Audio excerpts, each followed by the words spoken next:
Our story begins in the wilderness of Idaho. Early 1900s. A train screeches through the forest, steam curling into the sky. On board sits a young orphan boy, Robert Granier. He has no family. He spends almost 80 years of his life around Bonners Ferry, Idaho. He never sees the ocean. He only once goes about 40 miles into Montana. On paper, his life is small. But inside that small circle, everything happens. As a little boy, Robert is put on a train alone and sent to Idaho. He's maybe 6 or 7. He doesn't know his exact birthday. He doesn't know why he was sent away.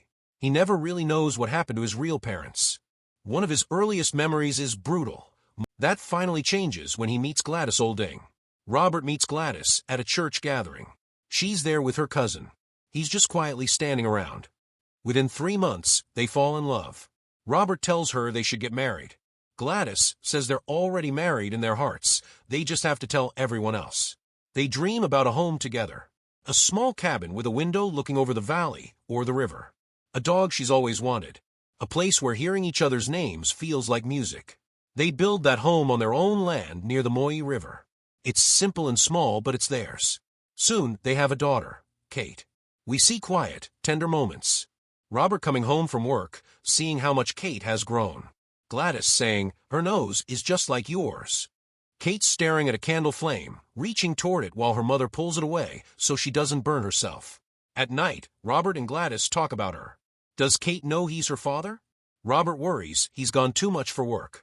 Gladys tells him she's sure Kate knows, even if she can't say it yet. Gladys also admits, when he's gone, the house feels empty. Robert wants to stay, but logging is the only work he really has. When Robert leaves home, he enters a different world. Logging camps, bunkhouses, rough men, and endless work. Most of the men have no real home or family. They move wherever work calls them, from one state to another, cutting forest after forest. Robert meets strange and memorable characters. A man who lives inside a hollow tree trunk for peace. Post Frank, who talks about the Bible like he was there when it was written. A quiet worker who only ever says, "Can anyone in this world get even a moment of peace?" These men are forgotten by history, but Robert remembers them. In 1917, he works on Robinson Gorge Bridge for the Spokane International Railroad. During this job, he witnesses something horrifying. A Chinese worker is accused of stealing. There's no real proof, but the crew drags him up, shouts at him, and then throws him off the bridge. He falls to his death.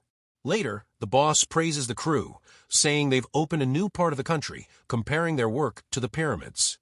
But in time, a new concrete and steel bridge is built, and their bridge becomes useless. Their labor is forgotten. The dead man is forgotten. But not by Robert. He starts having dreams about trains and that man, strange nightmares where the worker is killed again and again. These are the train dreams that haunt him. Back home, life with Gladys and Kate continues. Kate grows fast. Robert feels like every time he returns, he's missed another piece of her childhood. Gladys suggests, "What if we came with you to your work? I can wash clothes for the men. We can earn more. I just want to be with you." Robert says the camps are dangerous. Barely anyone brings family. The one couple who did disappeared after a week. They talk about another plan instead. Gladys wants to farm their land. She believes she can grow enough to support them. If it works, they'll buy a small saw machine, maybe a horse or mule, and build a little mill on their own property. Robert is worried about the cost, but he believes in her idea. They decide he will go back to the forest for one last logging season. After that, they'll start their new life at home. He says goodbye to Kate, tells her to say bye to Papa. Gladys watches him go. Neither of them knows. This is the last time he'll ever see them alive. Robert finishes his contract. He refuses to follow the crew to the next site. He wants to go home. He's decided, enough logging, time to build his life. But when he gets back, everything is gone. A wildfire has torn through the land. Trees are blackened. The cabin is burned to the ground. There's no sign of Gladys. No sign of Kate. Robert searches for nearly 2 weeks, the whole area, looking for any trace. He finds nothing. His world ends that day. But his body keeps living. Robert tries to rebuild. His friend Ignatius Jack helps him gather materials and put up another cabin on the same spot. They build walls, a roof, a door. But they can't rebuild what he lost. Robert can't even bring himself to recreate the bedroom where they once slept. His money problems grow worse. There's not much work. But the narrator tells us something sad. Even though he's poorer than ever, this is secretly one of the happiest times of his life. Because he still has hope. He hasn't yet accepted that Gladys and Kate are never coming back. He spends summers in a small shack in the burned area, catching fish and hunting for morel mushrooms that grow on scorched ground. He never tells anyone, but part of him is always waiting. If they come back, I want to be here. Years later, Robert leaves logging entirely. He buys 2 horses and a wagon on installment and starts working as a driver, hauling goods and sometimes passengers. He watches people closely, amused by their little dramas and foolishness. He meets more people than ever, but inside, he still feels alone. One day, Robert is supposed to pick up a woman from the U.S. Forest Service at the station. Her name is Claire Thompson.